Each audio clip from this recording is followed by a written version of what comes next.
Theories about Rapi is one of my favorite topics to discuss in this channel, and so in this video I want to talk about her transformations from chapters 30 to 34.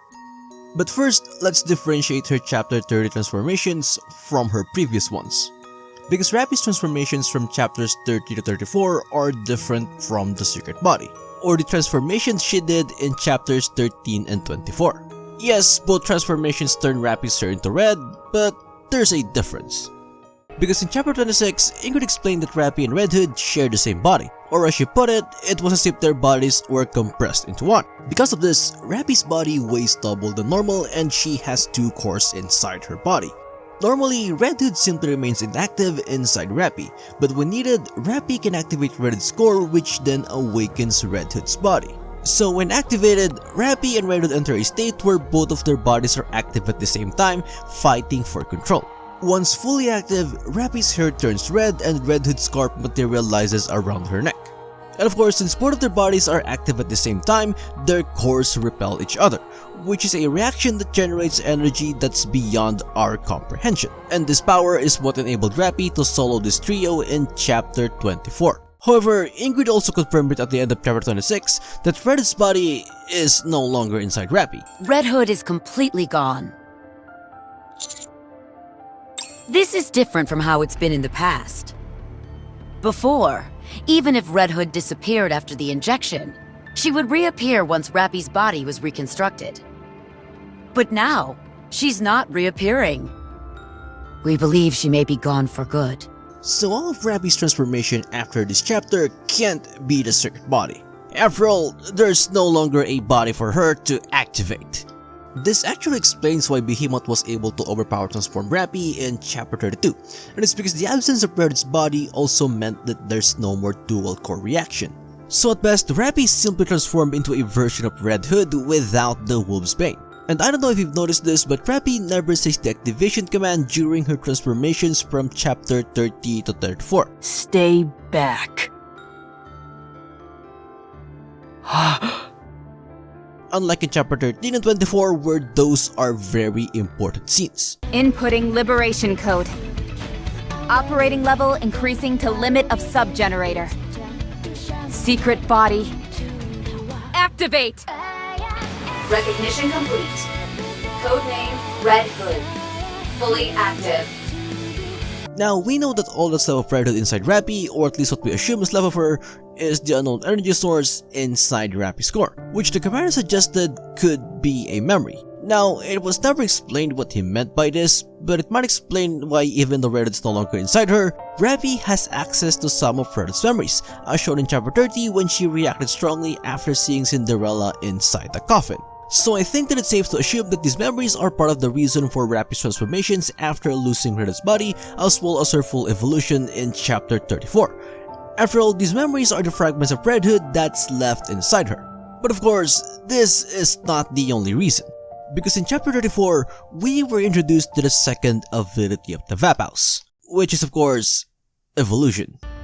We saw this happen in chapter 34 when Behemoth evolved. Well, not into another Nikke, but into a true Heretic, which granted her abilities that only true Heretics possess, like commanding raptures and the most important Heretic ability of all, transformation. Now, Behemoth concluded that what triggered her evolution is the Vapouse. The reason for this is because she was only able to evolve after the second time she made contact with the commander's blood, which happened after Rapi pummeled Behemoth's body while Rapi's fist has the commander's blood on it. And of course, we also saw Rapi fully evolve into her new Red Hood form in this same chapter. Now, I also want to point out that Rapi and Behemoth might not be the first Nikke evolution we saw in the story, because Marion also evolved in Second Affection. However, I want to focus on Rapi on this video, so I'll just use Marion as a comparison for now, but we will discuss her evolution in detail in the next video. So anyway, now of course, simply making contact with the Vapouse isn't enough to make a Nikke evolve. After all, Marion absorbed the commander's blood in chapter 13, but she didn't evolve until Second Affection. Rapi and Uni also made contact with the commander's blood in chapter 4, but they also didn't evolve back then. I mean, Uni didn't evolve at all, or at the very least, not yet. And of course, another Nikke that was exposed to Vapouse but didn't evolve is Cinderella, because we know that she was injected with the Vapouse in the Heretic Lab, but she obviously didn't evolve. So, is there another similarity between Marian, Behemoth, and Rapi's evolution other than being exposed to Vapouse? Well, there actually is, because all three of them evolved after finding a new mission or purpose. Now, we know that having a mission or a purpose is very important for heretics as well as specialized Nikkes. After all, it's what defines their ideal forms. So I think it makes sense to assume that in order for a Nikke to evolve, they don't just need to make contact with the Vapouse, but they also need to have a new mission / purpose, which will then define that evolution. Because as Behemoth explained it, she was filled with a desire to protect Leviathan before her evolution. Behemoth! Yeah? You transformed! How did you do it? I don't know. I just thought about how much I wanted to protect you and... Huh? I can't hear you. So in that moment, it became her mission or purpose to protect Leviathan. Marian's evolution also only happened after she realized what it is that she wants to do. Right. I see. I understand now. If you protect me, and I protect you, there's no limit to how strong all of us can become. No one has to get hurt. It's so simple. I can't believe it took me so long to see it. The more things you share with someone, the greater your resolve becomes. Huh?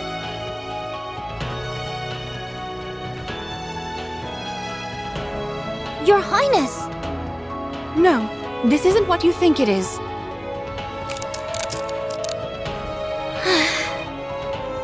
Marian, your body. Commander, Rapi, Anise, Neon, Snow White, Scarlet, Rapunzel, Crown and Chime. Protect me, and I will do the same. I promise you. I'll protect all of you. And of course, Rapi was only able to fully evolve in chapter 34 after she realized what it truly means to inherit Red Hood's mission. I've misunderstood the meaning of what you passed on to me. Now I know. My friends showed me the way. Now, needing to have a mission / purpose explains why Rapi didn't immediately transform after Red Hood's memories reacted to Cinderella. Because it only happened after Rapi declared that destroying Anachuro is her mission. She insulted my treasure. She insulted my mission. If that's what you're doing all this for, then it's my mission to destroy it!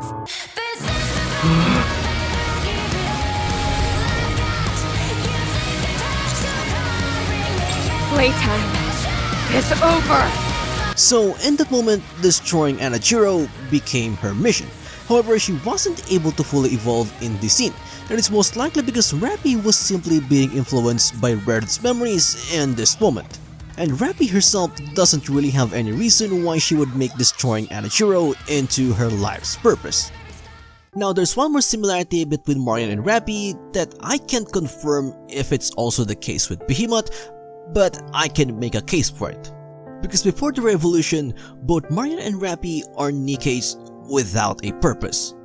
For Marian, it's because the neural wipe erased all of the information inside her brain, which reverted her into an infant-like state. So it's safe to assume that the purpose that defined her heretic form was also a casualty in this neural wipe.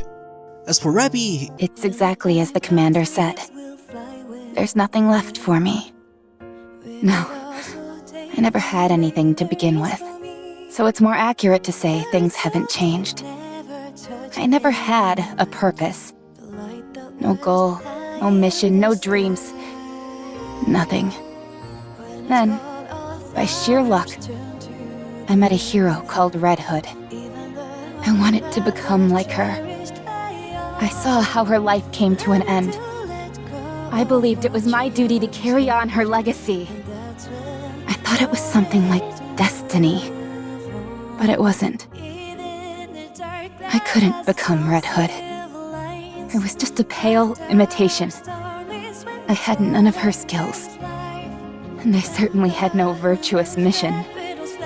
It didn't take long for it to dawn on me. I was simply imitating her. So, I gave up everything. I never had been capable of assuming the mantle. For me, a nobody to take the place of a hero who was everything made no sense. I realized that an ideal was an ideal precisely because it was so far out of reach. I gave up on the notion of succeeding Red Hood.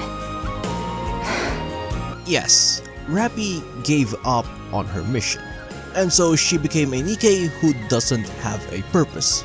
And I also want to point out that not having a purpose is a very important aspect of Rapi's story right from the very beginning. I mean, it's the very reason why she left Absolute without saying a word. And she even admitted that she's jealous of Grave, because unlike Rapi, Grave never gave up on her mission to protect Cinderella. Also, Rapi being missionless has been a huge focus in the main story ever since her conversation with Grave in chapter 30, so I think it makes sense to assume that this is also part of the reason why she's able to evolve. And I think that it makes sense that only those who lost their purpose, or those who doesn't have one to begin with, are the only ones who can be defined by a new purpose. Now again, I don't have a proof if this is also the case with Behemoth, but we know that the Offsprings consider the four beasts as fake heretics. So maybe the reason why they were labeled as fakes is because they are heretics who don't have a purpose. That's why Behemoth was only able to become a true heretic after finding one.